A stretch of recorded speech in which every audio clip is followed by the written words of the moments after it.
अस्सलाम वालेकुम नाज़रीन, प्रोग्राम दरख़्त के साथ आपका मेज़बान बिलाल अहसन हाजिर है। नाज़रीन, आज हम जिस लाइव प्रोग्राम के लिए स्टूडियो में मौजूद हैं और गुज़श्ता हफ़्ते पे एक निगाह डालते हैं तो यकीनी तौर पे मैंने पिछले हफ्ते भी आपसे यही कहा था कि आज़ादी का महीना है। कौम जो है इस महीने में आज़ाद हुई थी, उसके हमने बहुत ही शान शौकत के साथ, जोश जज्बे के साथ हमने यौम आज़ादी मनाई। लेकिन इस यौम आज़ादी को, खुशियों को सबसे ज़्यादा जो गहना दिया है वो सैलाब की सूरत हाल ने। और इस सैलाब की सूरत हाल ने इतना ज़्यादा पूरे मुल्क के अंदर जो है वो तबाही फैलाई है कि जो कि शायद मेरा अपना ज़ाती राय है कि गुज़श्ता 78 बरस में इतनी से ज़्यादा तबाही सैलाब ने आज तक जो है नहीं मचाई थी। एक अंदाज में बताया, जो नेशनल डिज़ास्टर मैनेजमेंट अथॉरिटी है एनडीए में, उन्होंने कहा है कि जनाब के दरिया सिंध में भी शदीद सैलाब के खतरात से खबरदार किया है। और उन्होंने कहा कि तीनों मशरकी दरियाओं में मौजूद शदीद सैलाबी सूरत के बाद नशीबी दरिया सिंध में भी शदीद सैलाब आने का खतरा है। चूँकि केपी के जीबी गिलगित बल्तिस्तान, उसके बाद केपी और उसके बाद पंजाब के बाद जो है अब वो तमाम के तमाम पानी के रुख जो है वो सिंध की जानिब है। तो इस वक्त जो है वो पंजत दरिया के बाद जो है सखर बराज, फिर उसके बाद आपके जामशरू की जानिब जो है वो बढ़ता हुआ नज़र आ रहा है। और हुकूमत सिंध भी इस हवाले से बहुत ज़्यादा कॉन्शियस है और उन्होंने तमाम जितने भी वुज़रा हैं उनको अपने अपने हलकों में भेज दिया है कि दरियाओं के किनारे पर जो भी बंद वगैरह हैं या जो भी हिफाजती दीवारें हैं उनकी जो है उसकी देखभाल करें। एनडीएमए के मुताबिक तो इस वक्त बता रहे हैं कि 3 से 4 सितंबर के दौरान 9 लाख से 9.5 लाख क्यूसेक तक के रेले पंजनद हेडवर्क से गुजरेंगे। ये एक बहुत बड़ा रेला होगा जो कि यकीनी तौर पर भारत की जानिब से जो पानी छोड़ा गया है 1 लाख क्यूसेक से ज़ायद, उसकी वजह से जो है मसाइल कुछ ज़्यादा ही जो है वो पेचीदा हो गए हैं। और मुमकिन नुकसान के खतरे के पेश नज़र बंद को तोड़कर बहाव का रुख बदलने की सूरत में 8,25,000 से 9 लाख क्यूसेक के रेले की मुतवक्के हैं। ये तमाम की तमाम national disaster management authority NDMA की जानिब से ये कॉन्शियस दी गई है। और इसी तरह गुड्डू बैराज पर 5 से 6 सितंबर के दौरान 8 लाख से 11 लाख क्यूसेक पानी के बहाव मुतवक्के है। खतरनाक सूरत के बचाव के लिए बंद तोड़कर पानी का रुख मोड़ने की सूरत में बहाव कमी के साथ 7,50,000 से 9 लाख क्यूसेक के दरमियान हो जाएगा। ये एनडीएमए की जानिब से सिंध में जो है वो एक मतलब सैलाब की सूरत से कब जो है वो एक इंतबाही नोटिस जारी कर दिया गया है। सूरत हाल अपनी जगह, फसल सारी तबाह हो चुकी हैं। गुज़श्ता दिनों प्राइम मिनिस्टर ने भी अपने इजलास में कहा कि जनाब कपास और गंदम की फसल जो है वो तकरीबन बहुत ज़्यादा नुकसान हुआ है, जिसकी वजह से जो है आइंदा आने वाले दिनों में इसकी कमी होगी। और लाजमी सी बात है कि गंदम से आटा बनता है और दीगर जो वैल्यू एडिड चीज़ें बनती हैं उनकी कीमतों में भी इजाफा हो सकता है। इससे ज़्यादा सबसे ज़्यादा जो सूरत हाल हमारी ख़राब है वो सियालकोट है, गुजरात है, फैसलाबाद है, लाहौर है, जो कि हमारे तमाम के तमाम वो शहर जो कि तजारती हब कहलाते हैं, जो कि बिज़नेस सिटी हैं, उन तमाम जगहों पे जो है वो पानी की वजह से बहुत ज़्यादा बुरी हालत है। और तमाम सूरत हाल की वजह से हुकूमत पाकिस्तान ने इनमें जो भी अमवात हुई हैं या अमलाक को जो नुकसान पहुंचा है उनकी दादरसी के लिए जो है उन्हें इमदादी रकम दी जा रही हैं। यकीनी तौर पे इस वक्त तिजारत की बात करना या मईशत की बात करना तो बहुत ही एक अफसोसनाक अमर होगा, इसलिए कि इस वक्त जो सूरत हाल है इंसान की अपनी जान और माल जो है वो शदीद तरीन ख़तरे में है। और इस जान और माल को बचाने के लिए हुकूमत भी कोशिशें कर रही हैं और हमारे अपने भी जितने भी बड़े ताजर हैं वो भी जिनके अपने वेलफेयर है वो वेलफेयर का भी काम कर रहे हैं। मुख्तलिफ सरकारी इदारे भी जो है वेलफेयर के काम में जो है वो दिनों रात जो है लगे हुए हैं। तो आज इस प्रोग्राम में दर हकीकत में मईशत के साथ साथ हम इस सैलाबी सूरत हाल पर भी गुफ्तगू करेंगे। आज स्टूडियो में जो मेरे साथ मौजूद हैं मेहमान, उनसे मैं आपका तारुफ करा दूं, उसके बाद हम आगे बढ़ेंगे। तो आज मेरे साथ जो मौजूद हैं स्टूडियो में मेरे मेहमान, वो मेहमान मौजूद हैं जनाब रऊफ सिद्दीकी साहब, रऊफ इब्राहिम साहब, सॉरी रऊफ सिद्दीकी कुछ ज़्यादा मुँह पर चढ़ा हुआ है ना, तो रऊफ इब्राहिम साहब मौजूद हैं जो कि सदर all Karachi wholesale grocers association के। इसके अलावा मेरे दूसरे मेहमान हैं जनाब सईद कुरैशी साहब जो है हनीफिया फूड के चेयरमैन भी हैं और ऑल ताजरान अंजुमन ताजरान सिंध के नायब सदर भी हैं। तो दोनों हजरात को मैं खुशामदीद कहता हूँ कि आप यहाँ तशरीफ़ लेकर आए। मेहरबानी। और इस जो गंभीर सूरत हाल है, इस गंभीर सूरत हाल में हम आपसे इस वापस से गुफ्तगू करेंगे।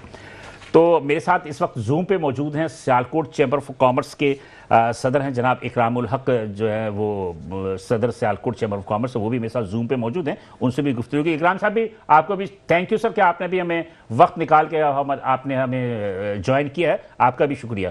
लाइन पे हैं आप, हमें सुन सकते हैं ना?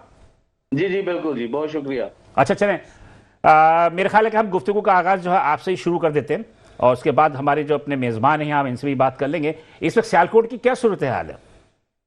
सियालकोट जी, इस वक्त जो ओवरऑल जो क्लाइमेट चेंज और रेन और साथ में फ्लड के साथ पाकिस्तान में सबसे पहले हिट हुआ। हिंदुस्तान से जो पानी छोड़ा गया वो सियालकोट में दाखिल हुआ। सियालकोट के नदी नाले जो है ना वो बिफर गए और उनमें से भी पानी हमारे देहात में और शहर में दाखिल हुआ। इसके अलावा चनाब का पानी जो है वो भी जब बंद तोड़े गए, हेड मराला का जो हमारा है जी इलाका, वहां पर 11 लाख क्यूसिक पानी की मैक्सिमम कैपेसिटी है। वहां से तकरीबन 10.5 लाख क्यूसिक से ज्यादा का रेला जब गुजरा तो इन्होंने फिर पानी के जो बंद है वो तोड़े। उससे हमारे शहर के इर्द गिर्द देहातों में और मुख्तलिफ जो सोसाइटीज है उनमें पानी दाखिल हुआ। 5-5 फुट 7-7 फुट घरों में और 10-10 फुट तकरीबन फसली इलाकों में। तो सूरत हाल ये जी कि अभी 2 दिन के बाद काफी इलाके जो है वहां से पानी थोड़ा कम हुआ तो लोगों को इवैक्यूएट किया गया है, लेकिन सूरत हाल अभी ठीक नहीं हुई थी कि आज फिर बारिशों का सिलसिला शुरू हो गया है। और अभी हालिया 2 घंटे पिछले में जो बारिश हुई है उससे जहां जहां पानी उतरा था वहां फिर पानी खड़ा हो गया। मैं आपको बताना चाहता हूं कि ये अल्लाह ताला हमारे ऊपर रहम फरमाए कि हमारे मुल्क के ऊपर जो ये आफत टूटी है, ये इसमें बहुत ज्यादा 99% से ज्यादा हिस्सा दुनिया का है और हमारा पाकिस्तान का 1% से भी कम है जो ग्लोबल वार्मिंग हुई है और जो ग्लोबल क्लाइमेट चेंज हुई है। लेकिन दुनिया में सबसे ज्यादा पाकिस्तान हिट हुआ है और पाकिस्तान में सबसे पहले सियालकोट हिट हुआ है।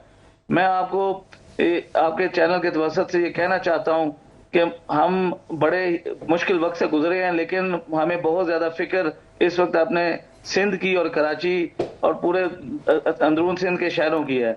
वजह उसकी ये है कि पंजाब में जो 5 दरिया अलग-अलग अकेले अकेले रस्तों से गुजरकर पंजनद के मुकाम पे इकट्ठे होते हैं, उन्होंने अपने अपने इलाकों में जहां जहां से वो गुजरे वहां पर तबाही मचाई है। तो पंजनद पर तो ये सारे जाकर इकट्ठे हो रहे हैं और जब ये इकट्ठे होंगे तो जो फ्लड का इम्पैक्ट होगा आप उसको मल्टीप्लाई बाय 5 कह सकते हैं। अच्छा, इसमें इकराम साहब एक बात मैं कहूंगा कि इसमें थोड़ा सा जो पेचीदगी जो पैदा हुई वो पेचीदगी पैदा हुई है वो इंडिया की तरफ से जो पानी छोड़ा गया उस पानी की छोड़ने की वजह से पेचीदगी इसको ज्यादा ही बढ़ गई। दूसरी बात ये कि प्राइम मिनिस्टर ने भी कहा और गवर्नमेंट ये कह रही है कि जनाब के हमने दरिया के आबी रास्तों पे कुछ नाजायज तामीरात भी बहुत ज्यादा की, जो की रुकावट की वजह से भी फैलाव जो है सैलाब का जो है वो गैर मुतवक्के हुआ। आप क्या कहेंगे? असल में पानी का जो है आमद है वो इतनी ज्यादा है कि उसके आगे तो कोई चीज नहीं टिकती। जो नाजायज तजावुजात हैं वो मैं नहीं समझता कि इतनी कोई अहम रोल है उनका इस वक्त इस सैलाब को जो है ना उसकी तबाहकारियों में।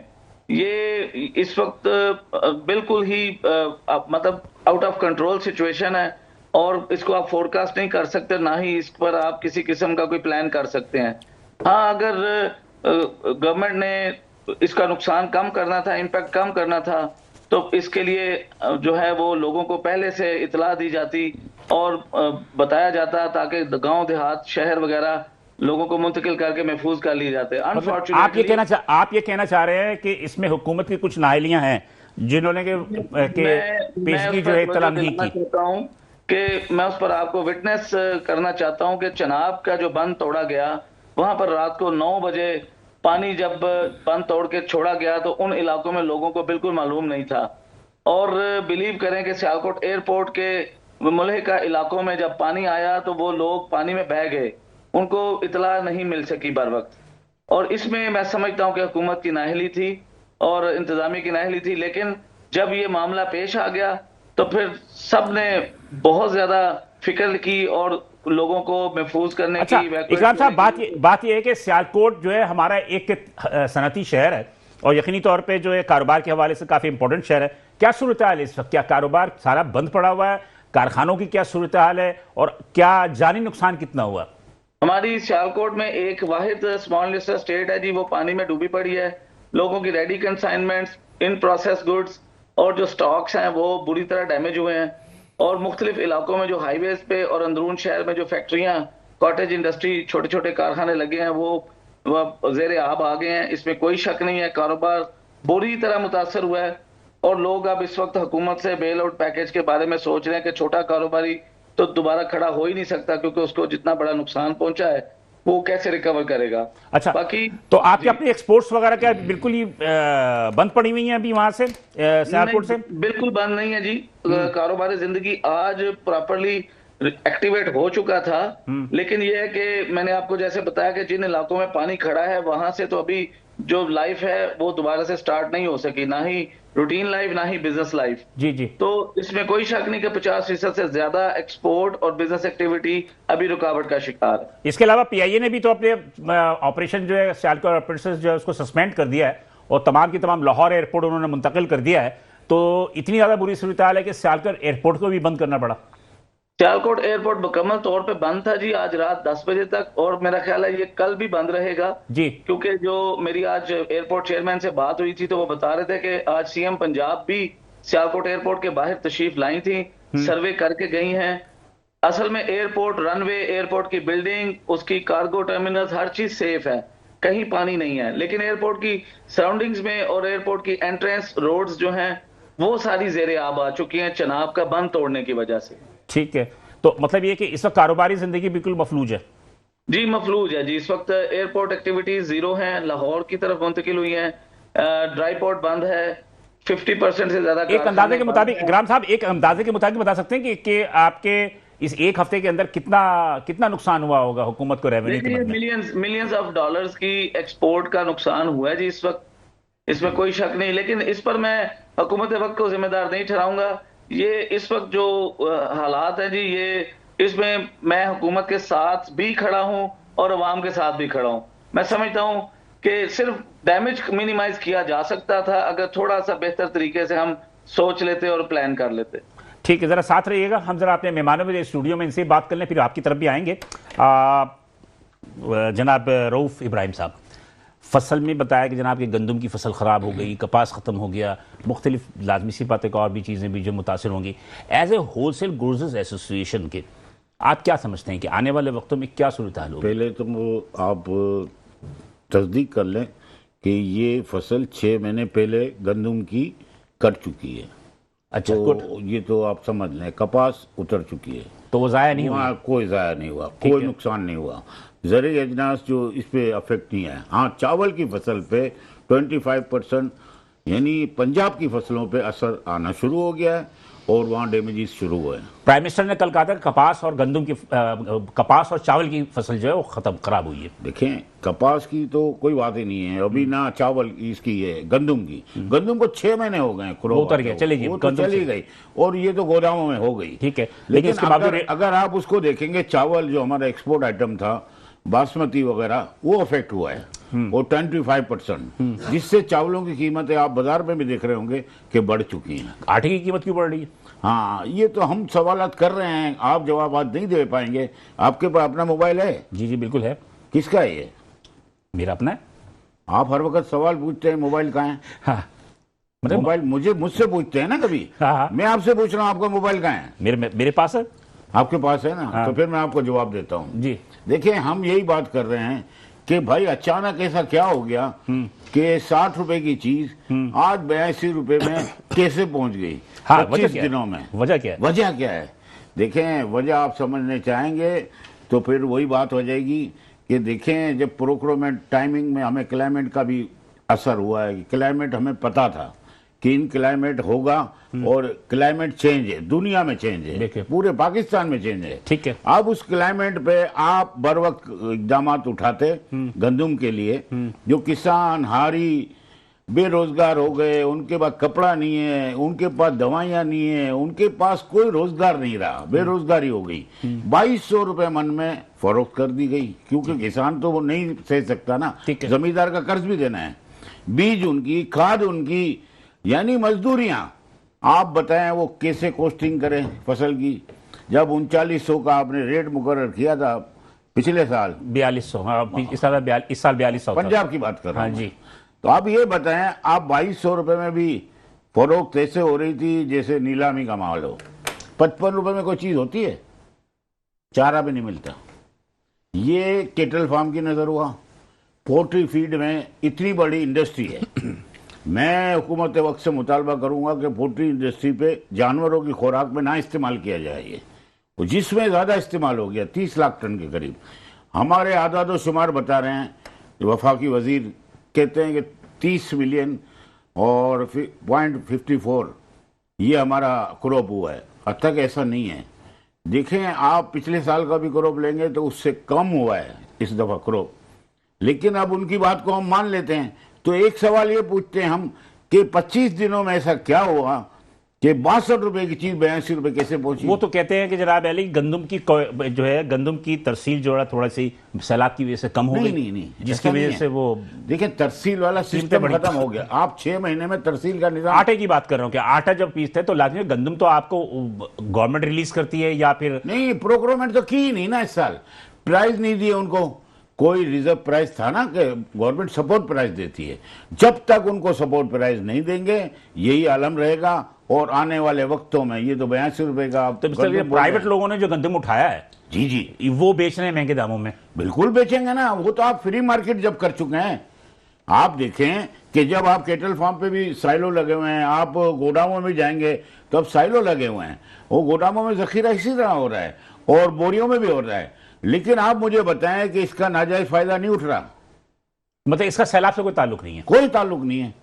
मैं ये कहना चाहता हूं, देखें जो बात करने की वो करनी चाहिए। देखें अगर बर वक्त इस पे इकदाम हो गए, जो मेरा खर्चा है कि 50 लाख टन हमें मंगानी पड़ेगी गंदम, ये मेरा खर्चा है। और अच्छा। मैं ये कहता हूं कि चीनी के बाद गंदम भी आएगी। देखें आप देखते जाए ना। आप चीनी आपने कोई अमल दरामद करा दिया? हुआ कोई अमल दरामद गवर्नमेंट करा सकी? कुछ भी नहीं करा, कुछ भी नहीं करा। टेंडर खोलना पड़ा उन्हें। देखिए अभी 30,000 टन का हुआ है टेंडर। वो क्या हुआ? 568 में हुआ खलीज से। अब ये आएगी 20 सितंबर तक। फिर अगर हमें जरूरत भी नहीं थी, पहली बात, अगर जखीरा अंदाजों पे क्रैकडाउन होता तो हमें इंपोर्ट करने की जरूरत ही नहीं थी चीनी। तो मेरे कहना मुझसे ये है कि नेचुरली जो है चाहे वो गंदम हो चाहे वो चीनी हो, इसमें ब्लैक मार्केटिंग हुई है। इसका सैलाब से कोई ताल्लुक नहीं। सैलाब से कोई ताल्लुक इसलिए चीनी का तो खैर पहले से मसला चल रहा था। देखिए आप देखें कोई गंदम भी के चीज, मसले की वजह देखिए से। आप फ्री करेंगे, फ्री कदगन कोई नहीं लगाएंगे तो हर आदमी व्यापारी है, वो देखता है कि 60 रुपए की क्या चीज मिलती है। अभी या आटे की 55 कीमत रुपए में की। कितना इजाफा हुआ? आटे की कीमत में आप ये समझ लें कि 78 रुपए का फाइन था, आज 95 है। और 66 रुपए का 2.5 नंबर आटा था, आज 89 है। और चक्की का आटा आज 125 है। तो मेरे डेली आलम हो गया। डेली बढ़ रही है रेट। डेली बढ़ेंगे और भी अगर इस पे क्रैकडाउन ना हो। यानी आप ये समझ लें कि फ्लोर मिल पे भी छापे मार रहे हैं। अगर आप पहले से ही फिर कदगन करते, प्रोक्योरमेंट कर लेते, आइंदा के लिए उनको बोलते कि नहीं करनी है। प्रोक्योरमेंट ये होती कि चारों सूबों में तकसीम हो जाती बराबर और फूड डिपार्टमेंट को खत्म कर दिया जाता, नहीं फोर्स लाते तो ये इंप्लीमेंट हो जाता। जी सही साहब, कैसे हैं? तबीयत वगैरह ठहर है? सुना अस्सलाम वालेकुम। कुछ नासाज है तबीयत आप? हाँ बस वो असल में ये सारी न्यूज़ें देख देख के जो ना वो दिल तो तबीयत और भी खराब हो गई और ज़्यादा वो हो गया कि जो भी है हमारे अपने भाई हैं, बिल्कुल पाकिस्तानी भाई हैं, मुसलमान भाई हैं। बिल्कुल। और मैं आपके चैनल के तवज्जुह से कुछ बातें कहना चाहता हूँ कि देखें, चाहे नुकसान किसी का भी हो, हमारा हो, सिंध वालों का हो या पंजाब वालों को, केपी के वालों, अब केपी के में कितना बड़ा नुकसान हुआ, लोगों की कितनी जानें गई। अभी हमारे सामने ये गिलगित-बल्तिस्तान में हुआ, गिलगित-बल्तिस्तान में जा रहा है, सब कुछ जा रहा है। तो आप लोग तो खैर अब तजारती बातें कर रहे हैं, लेकिन मैं अल्लाह ने थोड़ी बहुत समझ बुद्ध हमें भी दी है, आपको भी दी है अल्हम्दुलिल्लाह। तो मैं अगर आप इजाज़त दें तो मैं अल्लाह से तौबा करनी चाहिए, अपने अमालों की तौबा करनी चाहिए। आज ये जितनी भी चीज़ें, देखिए पानी को कोई हम किसी हुकूमत को वो कर सकते हैं, ना किसी अवाम को कर सकते हैं। ये सिर्फ और सिर्फ जो चीज़ें आई हैं, चाहे केपीके में आई है, चाहे सिंध में आ रही हैं, पंजाब में आ रही हैं, ये सारी हमारी अमालों की वजह से। सबसे पहले हमारी तौबा होनी चाहिए अल्लाह से। देखे ना, अब मैंने देखा भैंसों को उन्होंने क्या किया, मोरे खोल दिया जी, हमने अल्लाह की सुबरत कर दी। एक भैंस कम से कम 2 से सवा 2 लाख रुपए की भैंस थी, बिल्कुल है, तो करोड़ों रुपए का जानवर। अच्छा, मजे की बात है, वो परेशान छोड़ दो, आपने देखा कि इंडिया से भैंसे बह के आई है दरियाओं में, और यहाँ के लोगों ने उसको वहां से आ रही है। तो इस चीज को हमें करना चाहिए कि और अपने अमालों को दुरुस्त करें, नमाजों की पाबंदी करें, अल्लाह का गुस्सा ठंडा होगा, सब चीजें सही हो जाएंगी बेशक। दूसरी चीज ये, अब जैसे मुज्जी कहते हैं चावल को, जैसे भाई साहब ने हमारे को बताया कि अभी चावल, अभी तो ये जो क्रॉपें आएंगी, महंगाई तो सर अब ये जो अल्लाह माफ़ करे, जो इसके बाद सैलाब के बाद जब कारोबार खुलेगा, मार्केटें खुलेंगी, असल रेट तो तब आएंगे ना कि भाई चीनी कहाँ जा रही है। कमात की सारी फसल देखें, कमात सारी ख़राब हो गई। मुज्जी जिसे कहते हैं, जैसे चावल हम कहते हैं, वो चावल सारा का सारा चला गया। अब रेट कहाँ से कहाँ पहुँचेंगे। पहले ही बेचारे जो अवाम है वो इतने परेशान हैं। और दूसरी चीज़ ये है कि अल्हम्दुलिल्लाह हमारे मुल्क के अंदर हुकूमत के साथ साथ अवाम को भी ये शऊर है। कितनी NGOs हैं, कितने मदारिस के लोग हैं, और कितने लोग हैं जो बेचारे जो है ना वो अपनी तरफ से जो है वो लोगों की खिदमत कर रहे हैं। पंजाब में भी कर रहे हैं, यहाँ भी कर रहे हैं। तो लिहाजा ये है कि भाई जाएँ, जो आपके करीब जवार के अंदर जो आपका करीब का जो इलाका लगता है, जाए जाके उन लोगों की खिदमत करें, देगे पकवा के लेके जाएँ, खाना लेके जाएँ, उनके लिए कपड़े लेके जाएँ। अभी मेरे पास एक KPK से एक मैसेज आया कि भाई यहाँ पर जो है ना वो एलर्जी की दवाइयों की ज़रूरत है, इसकी ज़रूरत है, वो ज़रूरत है, जो चीज़ें वो पहुँचाएँ। लेकिन एक बात है, हमारे ताजिर बिरादरी जो है, बहरहाल जो भी है, इसमें एक बात है कि बुरे वक्तों में, अल्हम्दुलिल्लाह बुरे वक्तों में मशहद में दिल खोल के इमदाद करते हैं। जब आपको मासी का याद है कि जब सैलाब आया, वही कह रहा नहीं, ज़लज़ला जब आया था तो पूरे का पूरे जहाज भर के जो अल्हम्दुलिल्लाह कराची से, जो लास्ट मेरा ख्याल पे 2012-13 की, मतलब साल में थोड़ा सा आगे पीछे हो रहा हूँ, जब सैलाब आया था तो सारे मुतासिर कराची में आके बिठाए थे ना। बिल्कुल। तो किसने किया था? इन ताजिर बिरादरी ने उनके खाने पीने का इंतजाम किया था, इसमें तो कोई शक नहीं। लेकिन बहरहाल आप भी एक ताजिर बिरादरी हैं, आप भी तजारत करते हैं, क्या सूरत हाल है इस वक्त? सर सूरत हाल बहुत ख़राब है। और दूसरी चीज़ ये है कि ज़ाहिर है फ़र्क तो हमें भी पड़ा है, अगर हम शहर में रह रहे हैं, क्यों अभी हम भी इन तमाम चीज़ों से गुजर चुके हैं, लेकिन अल्हम्दुलिल्लाह वो चीज़ नहीं है जो वहाँ थी। लेकिन सड़कें टूटी हुई, पानी आया हुआ, गोदामों में पानी भर गया, लोगों का माल ख़राब हो गया, कपड़ों वालों का कपड़े ख़राब हो गए।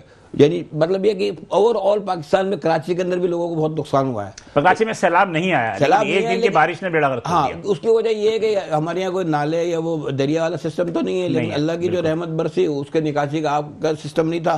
अब हम किसी को, अब इस वक्त तो मामला ये है, हम किसी को क्या कहें। कोई कहते हैं जी नाले साफ नहीं थे, नाले साफ होते थे सारा पानी निकल जाता, पानी निकलता तो सड़कें नहीं टूटती। ये सारी चीज़ें मिली जुली। अभी मेरे साहब ने देखो कितना अच्छा इकदाम उठाया कि भाई इतने दिन के अंदर सारी सड़कें बनाएं, समझे ना।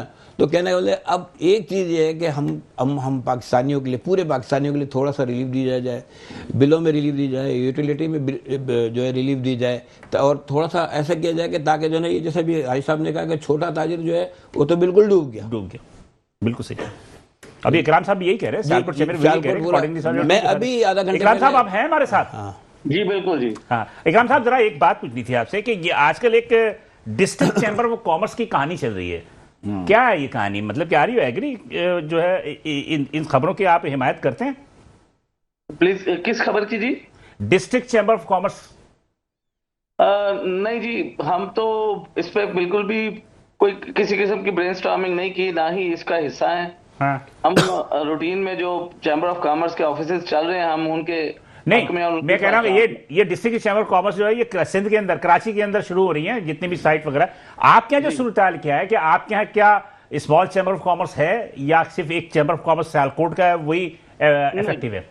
हमने सियालकोट में जी स्मॉल चैम्बर ऑफ कॉमर्स भी बनाया है और वुमेन चैम्बर ऑफ कॉमर्स भी बनाया है। गुड, बहुत अच्छी बात है। अल्हम्दुलिल्लाह ये बड़े सक्सेसफुली चल रहे हैं जी। वुमेन चैम्बर में तो बड़ी प्रोग्रेस दिखाई है। पाकिस्तान का सबसे बड़ा चैम्बर 3 साल में बन गया है औरतों के लिए। इसमें 300 से ज्यादा मेंबर्स हैं और 100% जो है ना जी वुमेन ओन्ड कंपनीज इसमें रजिस्टर हुई हैं और जो एक्सपोर्ट में हैं उनके वर्कर्स भी 100% वुमेन एंटरप्रेन्योर्स और वुमेन वर्कर्स हैं।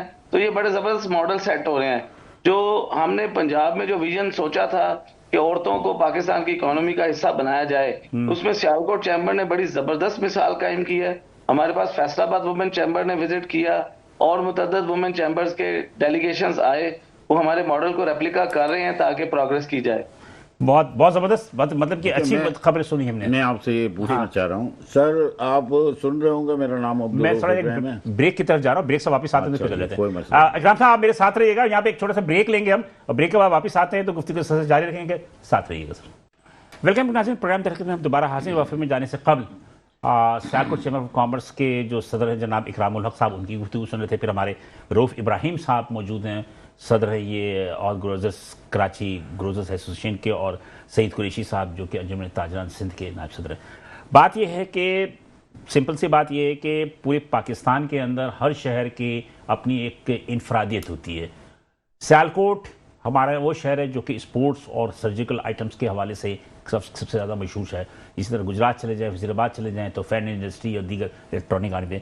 कराची अपनी एक इसकी हैसियत है, लेकिन इस वक्त जो इकरामुल हक साहब ने जो बातें कर रहे हैं, वो बातें सुनकर तो ऐसा लग रहा है कि ये तमाम चीज़ें कराची में होनी चाहिए थी, लेकिन कराची में नहीं हो रही, जबकि सियालकोट में हो रही हैं। बिल्कुल, और मेरा ख्याल है कि एक रोल मॉडल है रऊफ भाई। रोल मॉडल हुआ। और दूसरी मैं आपसे बात कहूं, देखें आप समझने की कोशिश करें, ये डिस्ट्रिक्ट में बढ़ जाए ना, जब डिवीजन हो जाए सब, तो यकीन मानेगा कि चैम्बर ऑफ कॉमर्स के जितने करता धरता है ना, वो भी जो पिछले से पिछले आ रहे हैं, तो तब्दीली आएगी, आपको इम्प्रूवमेंट नजर आएगी, डिवीजन वाइज हो जाएगा, आवाज जाएगी कि ये हमारी प्रॉब्लम। मैं इनको फारिग कर दूं, फिर इकराम साहब से बात करके। इकराम साहब मेरी आवाज आ रही है आपको? जी बिल्कुल आ रही है। अच्छा, जरा बताइएगा कि मुस्तकबिल के क्या मंसूबे हैं आपके मजीद सियालकोट चैम्बर ऑफ कॉमर्स के? हमारे सियालकोट के जी इस वक्त जो ऑनगोइंग प्रोजेक्ट्स हैं जो पिछले काफी सालों से चल रहे हैं, मैं आपको सबसे पहले ये बताऊं, हमारे सियालकोट चैम्बर में एक सदर जो आता है वो एक दफा ही आता है और 1 साल के लिए आता है। ठीक है। और उसने अपने 1 साल में कोई ना कोई अपना ब्रेन चाइल्ड देना होता है, कोई प्रोजेक्ट देना होता है। वो जो प्रोजेक्ट माजी से चल रहे हैं जिनको मैं आगे बढ़ा रहा हूँ, उनमें हमारा सियालकोट मेडिकल सिटी लिमिटेड के नाम से एक प्रोजेक्ट है जी। हम प्राइवेट सेक्टर में अपना एक हॉस्पिटल बनाना चाहते हैं। उस पर मैंने जो अपने बीइंग प्रेसिडेंट पेशरफ्त की है, मैंने कतर में जाकर एक MOU साइन किया जी, जिसमें फॉरेन डायरेक्ट इन्वेस्टमेंट $350 मिलियन की, तकरीबन जो $250 मिलियन की, सॉरी, जो 17 अरब रुपए बनते हैं, वो जी इंशाल्लाह प्लान हुई है। उसमें इंशाल्लाह फिजिबिलिटी का काम शुरू हो रहा है सितंबर में। अगर वो मुस्बत रही तो ये सियालकोट में पहली फॉरेन डायरेक्ट इन्वेस्टमेंट के साथ एक प्राइवेट सेक्टर का इंटरनेशनल स्टैंडर्ड का हॉस्पिटल बनेगा, जिसमें मेडिकल कॉलेज भी होगा और रिसर्च लैब भी होगी। और जो हमारे जो कतरी इन्वेस्टर हैं, उसके पीछे चेन हॉस्पिटल है कतर की, वो अपने पेशेंट भी यहाँ भेजेंगे फ्यूचर में इंशाल्लाह, क्योंकि जो मेडिसिन जो रिसर्च यहाँ होगी उसका पेशेंट यहीं ठीक अच्छा, होगा। ये मुझे एक बात बता दीजिए, मुझे एक बात बताइए कि ये जो टैरिफ का मसला हुआ है अमेरिका से कि पाकिस्तान को 19% लगा है, तो क्या आपके जो हमारे जो सर्जिकल आइटम्स हैं या स्पोर्ट्स का है या भी जो भी गुड्स हैं जो सियालकोट से बनता है, उस पर कोई इजाफा मुतवक्के है या कोई कमी हुई है? देखिए, फिलहाल तो टैरिफ की वजह से सूरत हाल ये है कि थोड़ी परेशानी पैदा हुई है अमेरिकन बायर की साइड पे कि ये जो एडिशनल टैरिफ है अब ये कौन देगा। तो हमारे एक्सपोर्टर्स ने इसमें कस्टमर्स के साथ शेयरिंग बेसिस के ऊपर निगोशिएट कर लिया है और फौरी तौर पर उस बिजनेस को पहले तो अपने हाथ में किया जो पहले से चल रहा था। इसके अलावा हम नए बिजनेस, एडिशनल बिजनेस को फोकस कर रहे हैं, क्योंकि रीजनली अगर हम बात करें तो इंडिया के ऊपर तो आपको पता है कल परसों 50% हो गया, टैक्स बढ़ा कर दिया गया है। तो हम इस रीजन में तो इससे फायदा तो जब इंडिया में 50% हो गया है तो आप इससे फायदा क्यों नहीं उठा रहे हैं?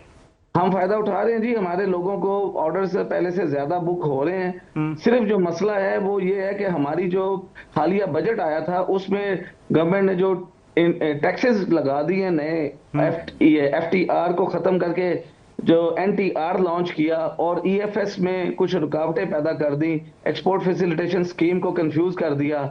उसकी वजह से फॉरेन बायर जो है ना, उसका कॉन्फिडेंस थोड़ा शेक हुआ। इन्वेस्टर्स और हमारे जॉइंट वेंचर्स भी कुछ डिले का शिकार हुए। ये टाइम बड़ा हॉट था जी, पाकिस्तान की हिस्ट्री का ये जो 2025 का साल था ये बड़ी अहमियत का हामिल था।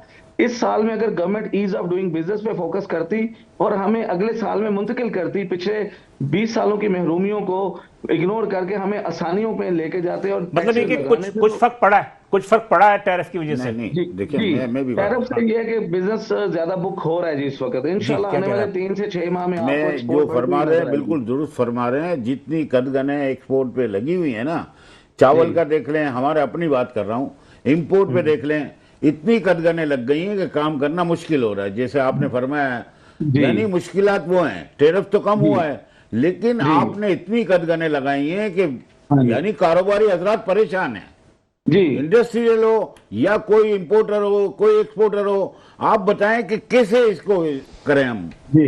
ये मुश्किलात जन्म ले रही है। जो सबसे एक ही हल है जी, सारे मामलात का कि हमें अपने कर्जे को उतारने की तरफ जाना चाहिए।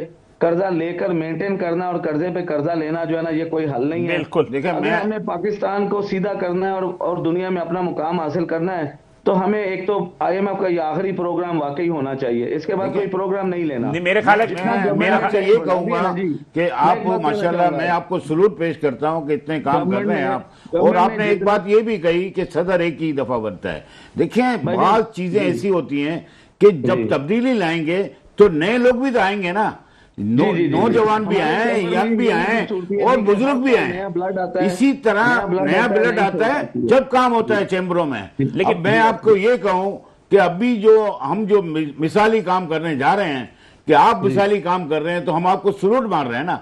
हम यही कहना चाहते हैं कि ये चैम्बर्स में भी तब्दीलियां आए, चाहे लाहौर चैम्बर हो, कराची हो, यानी कराची चैम्बर हो, यहां भी तब्दीली मांगती है। इसी तरह होना चाहिए। तब आती है जी जब आपकी लीडरशिप जो है ना, वो मुस्बत सोच रही हो और उसकी प्रायोरिटीज पे ये चीज हो। हमारी लीडरशिप 45 साल से सियालकोट चैम्बर की एक ही है। उसी लीडरशिप की वजह से हमने ये सारे प्रोजेक्ट्स अचीव किए हैं और आज तक हम 45 प्रेसिडेंट्स हमने सियालकोट चैम्बर को दिए हैं 45 सालों में, और हर किसी ने आकर कंट्रीब्यूट इस तरह किया। अगर मैं आपसे एक सवाल करूं मोहतरम, मैं सवाल करूं आपसे, इकरामुल हक साहब, मैं सवाल करता हूं। आप अभी सदर हैं और मैं कोई कहता हूं कि आपको हड़ताल का हिस्सा नहीं बनना था, और मैं आपसे तनकीद बात कर रहा हूं कि मुस्बित नहीं है, ये अच्छा नहीं हुआ एकदम, ये पहले अनाउंसमेंट क्यों हुई? तो ऐसे इकदाम पे कोई आदमी किसी को यानी इस तरह बिहेवियर करता है, यानी तनकीद बराए तनकीद नहीं हो, मुस्बित तनकीद भी सुनने का हौसला होना चाहिए। जी ऐसा ही है। तो हमारे यहाँ नहीं है मुस्बित सोच, ये नहीं है हमारे यहाँ। बात यह है कि सियालकोट चैम्बर कॉमर्स की इनफरादियत है, मैं भी अप्रिशिएट कर जी हनी सर। सबसे पहले तो दुआ है अल्लाह ताला पूरे पाकिस्तान को और खासतौर से सियालकोट को महफूज रखे। हमारी भी एक बड़ी कम्युनिटी है, हाजी असलम शेख कुरैशी आपके बहुत बड़े ताजिर हैं, उनसे मैं रोज़ाना हर 1 घंटे के बाद मेरी फ़ोन पे बात हो रही है सैलाब के सिलसिले के अंदर। और मैं ये कहता हूँ कि और अल्हम्दुलिल्लाह मेरा भी एक छोटा सा खादिम हूँ कराची चैम्बर ऑफ कॉमर्स का, तो अल्हम्दुलिल्लाह ये है कि अच्छी बात है और जो जिसकी अच्छी बात है उसको अप्रिशिएट करना चाहिए। और हमारी ये दुआएं कि अल्लाह ताला पूरे मुल्क को, पूरी कौम को हर मुसीबत और आफत से बचाए, और जो आप भी तरक्की करें और अल्लाह ताला उसको तरक्की दे और पाकिस्तान का नाम रोशन करे।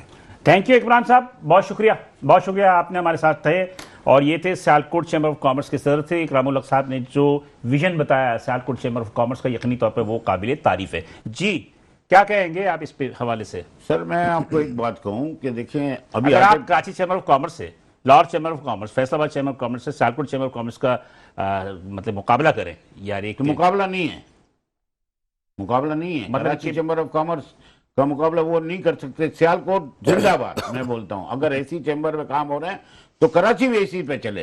मैं तो यही कहूंगा, हमारा कोई तनकीद जाती नहीं है, हम ये बोलते हैं मुस्बित सोच लाएं, एक दूसरे पे रस्साकशी ना करें, तनकीद बर्दाश्त करें, होना चाहिए। यानी मैं ना मानूं और मेरे मानना ही नहीं है मुझे, तो यार कोई तो बोले, हम गूंगे हो जाएं या बेरे हो जाएं, ये तो मैं नहीं कर सकता। डिस्ट्रिक्ट चैम्बर ऑफ कॉमर्स के जो सिलसिले चल रहे हैं, अल्लाह करेगा कामयाब होंगे हम इंशाअल्लाह। तो उससे क्या फर्क पड़ेगा? यानी डिवीजन हो जाएंगे ना, जब अपनी आवाज तो हम बुलंद करेंगे ना। एसोसिएशन तो हैं सारे, एसोसिएशन अपनी जगह है, देखें आप मेरी बात समझे, डिवीजन एक चैम्बर स्मॉल बनेगा, जाहिर सी बात है उसकी हमें भी तो क़यादत मिलेगी ना, और दूसरे जो लोग हमारे इंडस्ट्री के होंगे, नॉर्थ के हों, वेस्ट के हों, उनको भी फायदा ही होगा ना, कि आवाज तो पहुंच जाएगी। यहाँ तो पहुंचाने के लिए टाइम लगता है भाई। इसलिए जो मौजूदा कराची चैम्बर कॉमर्स है, ये साउथ की चैम्बर कहलाएगी, सिर्फ साउथ की कहलाएगी, रेड जोन है जी, ये रेड जोन है जी, तो ये साउथ की कहलाएगी। और मैं ये भी कहूंगा कि अगर ये इनका हाथ ही बट रहा है तो इसमें क्या बुराई है? आया मिलकर पाकिस्तान की खिदमत करें, कराची की करें। अच्छा हमें तनकीद तो करनी है।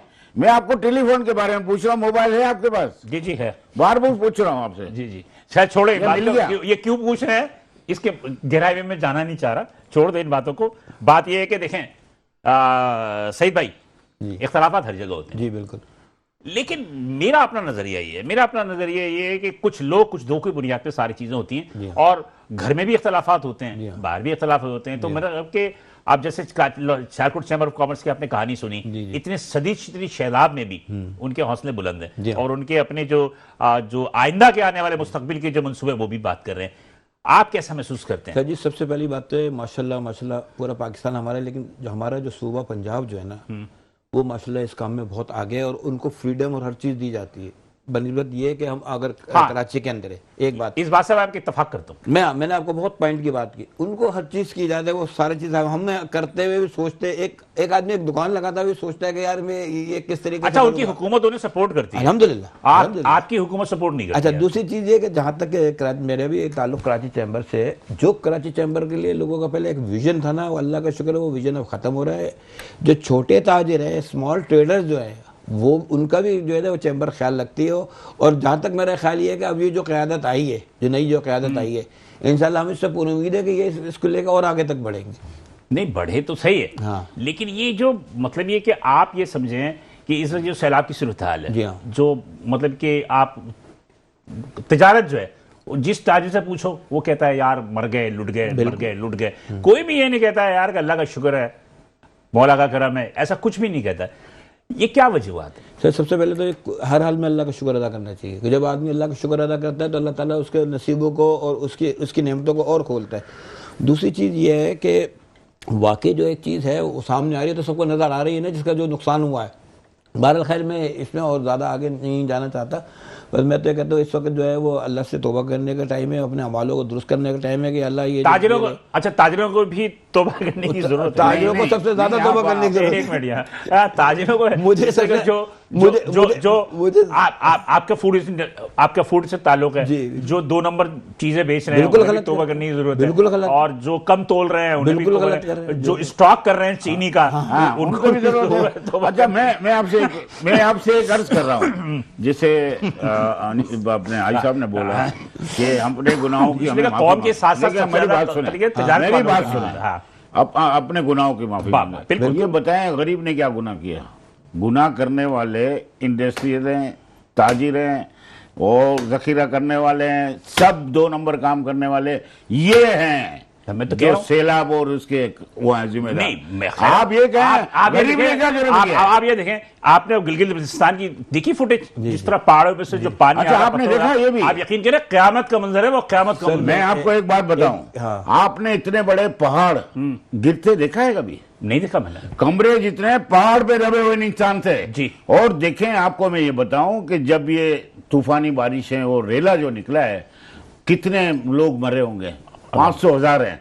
और दूसरा मैं आपको बताऊं कि ये जो आपका सैलाब का रेला अब सिंध की तरफ जा रहा है, इसकी तबाहकारियां इतनी होंगी। मैंने आपको बताया था कि इंडिया में खतरात दे दिए ना, पंजन दरिया के और आपके सिंध के। ये हमें अपनी जिस सीट पे बैठे हैं ना, उसकी हमें लाज भी रखनी है। और उसकी चले आज आप एक पैगाम दें, आज एक पैगाम दें ताजिरों को कि जो जखीरंदोजी कर रहे हैं, जो कम तोल रहे हैं, 24 गंदे और धंधे में है ये। मैं ये कहता हूं कि उसकी आप माफी मांग रहे हैं। तिजारत में महंगा बेचना इतनी बुरी चीज नहीं है, लेकिन कम तोलना सबसे बड़ी चीज है। इसलिए कुरान में आयत है महंगा बेचना वो हमें से नहीं है। बिल्कुल देखिए, महंगा और उसको जखीरा करना, उसके लिए अज़ाब हुआ है, देखिए बढ़ावा करना उसके लिए। हजरत मूसा अलैहिस्सलाम के दौर में कहा गया था कि एक ये बंदा माफी मांग ले, तो उसने अल्लाह से कहा कि मेरी लाज रख ले अल्लाह, तो माफ कर दिया था ना। वो रहमान और रहीम है। लेकिन आप ये तो सोचें कि मैं सुधरने वाला नहीं हूं, मैं इंडस्ट्री को सुधारने वाला नहीं हूं, मैं किसी को नहीं सुधारना चाहता और हमारी कोई कौम भी नहीं चाहती।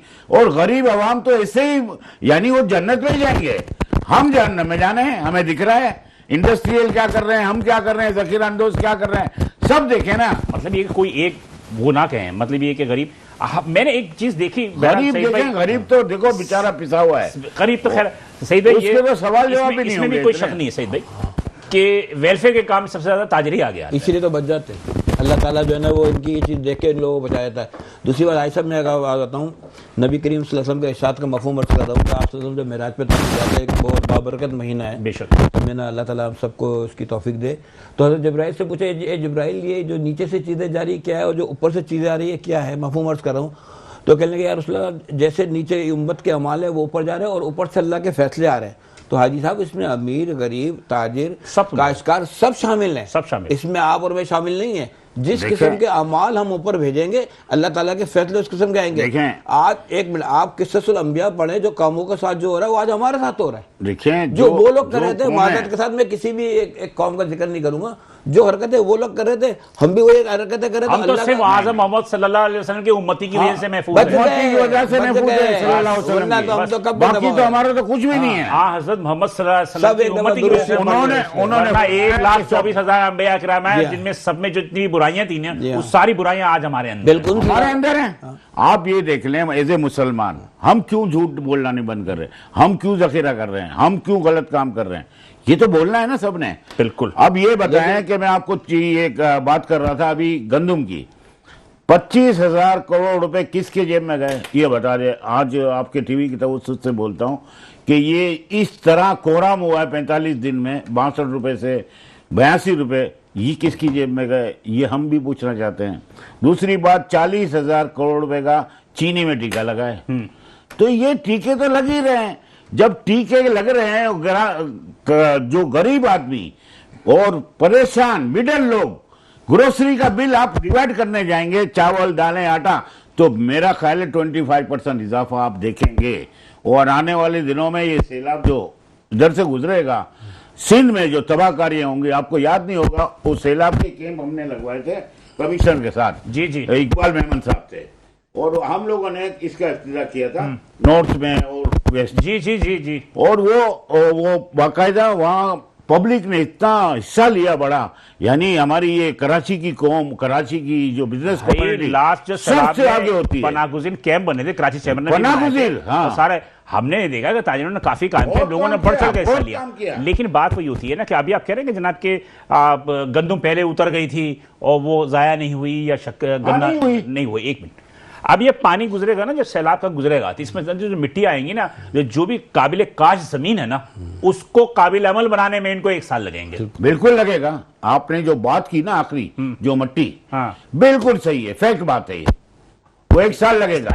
इसलिए कुछ मतलब अजनास के लिए वो मिट्टी बड़ी फायदेमंद होती है और कुछ के लिए नहीं होती। तो कहने का मतलब है कि उसको जो यील्ड है आपका जो ज़राई है, उसको काबिल अमल, काबिल काश बनाने में भी टाइम लगेगा। अभी गन्ना हमारा सर पे है, गन्ना हमारा सर पे है। बिल्कुल।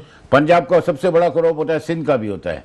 अभी जो गन्ना जो खड़ा होता है वो सैलाब में गुजर जाता है, लेकिन बहुत बड़े रेले होंगे तो नुकसान होगा। ये अच्छा, आपके इसके बाद फ्रूट्स हैं, सब्जियां हैं। सब्जियां आप देखो कितनी महंगी हो गई हैं। वही मैं कह रहा हूँ, नहीं महंगी नहीं भी हुई होंगी तो मैं यही कह रहा हूँ कि वो जो अमाल की बात कर रहे थे ना सईद कुरैशी साहब, वो बिल्कुल दुरुस्त बात कर रहे थे कि हम मौके का फायदा उठा के लोगों को लूटते हैं। ये तो बात हुई ना कि मौके को फायदा उठा के लूटते हैं ना, लूटते हैं। तो ये हम जालिम हैं। जी सईद भाई, टाइम खत्म हो रहा है, आप बताएं कि आप कौम को क्या मैसेज देना चाहेंगे एज ए ताजिर इस नाजुक मरहले में। भाई देखिए, सबसे पहले तो कि ये बड़ा मुबारक और बरकतों वाला महीना है, रबीउल अव्वल का महीना है। इसके अंदर हम अपने अमालों को दुरुस्त करें, ज़्यादा दुरुस्ती पढ़ें, इस्तिग़फ़ार करें, और खुदारा जो एक तो होती ओरिजिनल महंगाई, चलो वो तो खैर है, लेकिन अगर एक चीज़ की कीमत 10 रुपये बढ़ी तो हमने आगे उसने 30 और बढ़ा के हमने उसको 50 रुपये का अदब पूरा कर दिया। ऐसा ना हो, बल्कि अपने नादार और गरीब जो लोग हैं, खासतौर से जो सिंध में या पंजाब में जो वाले हैं, कोई अगर आ जाए, वैसे तो हम लोग बांटते हैं, बहुत राशन वगैरह बांटते हैं, तो उनका भी ख्याल किया जाए। दूसरी जो यूटिलिटीज बिल और इसके अंदर भी थोड़ा सा जो ख्याल किया जाए, ताकि ये लोग जो कमर्शियल इनमें रिलैक्स दिया जाए गवर्नमेंट। बिल्कुल जी, जल्दी से मैं हाथ जोड़ के गुजारिश कर रहा हूँ, जो भी आदमी ये बढ़ावा करते हैं कीमतों को, इस माहौल में ना देखें। ये सैलाब है, इस तरह का ये माहौल है, इसमें नफा रखें, पर ऐसा ना नफा रखें कि 50% का इजाफा आटे में। अगर आप देखें चीनी में 100% इजाफा, खुदारा गरीबों पर रहम करें, मिडिल आदमियों पर रहम आप खुद ताजिर होकर लोगों से मतलब कि ये मैं कह रहा हूँ कि ना करें जी, रियायत करें, रिलीफ रिलीफ रिलीफ रिलीफ, मतलब अल्लाह राजी होता है, बिल्कुल, और कोई राजी नहीं होगा। बिल्कुल। जाजिद, थैंक यू आप दोनों हजरात का भी यहाँ तशरीफ लाओ। मेरा ख्याल है कि बहुत अच्छी गुफ्तगू हुई और तिजारत के साथ साथ हमने मजहब को भी जो है वो फ़ौक़ियत दी, और बहुत सारी ऐसी चीज़ों को याद दहानी कराने की ज़रूरत होती है बार बार, बिल्कुल नेकी के लिए बराबर। जो आपने की। नाज़रीन, आज की प्रोग्राम जो है यहीं पे हम अपने अख्ताम को पहुंचेंगे, लेकिन बात यह है कि इस चीज़ का तो बिल्कुल दुरुस्त बात है, और सोशल मीडिया पे भी आप देख रहे होंगे कि लोग ये कह रहे हैं कि इतनी ज़्यादा जो तबाही आ रही है, ये तबाही तो ठीक है, क्लाइमेट चेंज का हो सकता है सिलसिला, लेकिन अपनी हमारी बदआमाली या गुनाहों का भी जो है ये नतीजा है, और हमें कोशिश करनी चाहिए कि अपने आमालों को हम अब भी दुरुस्त कर लें, तो अल्लाह ताला की तरफ से रहमत नाजिल हो सकती है। बिलाल हसन को इजाज़त दीजिए, इंशाल्लाह अगले हफ्ते इसी दिन इसी वक्त आपसे दोबारा मुलाकात होगी। उस वक्त अल्लाह हाफ़िज़।